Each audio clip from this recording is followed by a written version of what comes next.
38 নং ওয়ার্ড বন্দর চট্টগ্রামে একতা হাউজিং সোসাইটিতে একটি নতুন মসজিদ নির্মাণ করে এবং সেটা উদ্বোধনের জন্য সেখানে উপস্থিত হন চট্টগ্রাম সিটি কর্পোরেশনের মাননীয় মেয়র জনাব শাহাদাত হোসেন।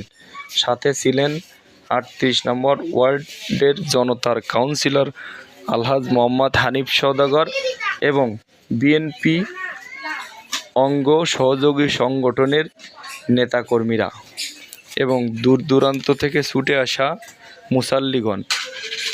সেখানে উদ্বোধন শেষে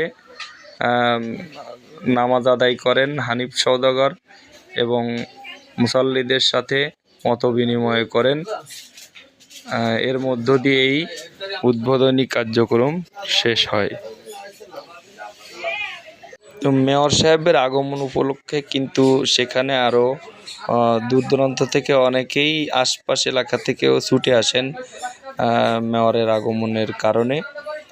তো সেখানে কিন্তু অনেক লোকজন হয়, যেহেতু জায়গা কম হলেও মানুষ বিভিন্নভাবে তারা নামাজ আদায় করেছে ইনশাল্লাহ।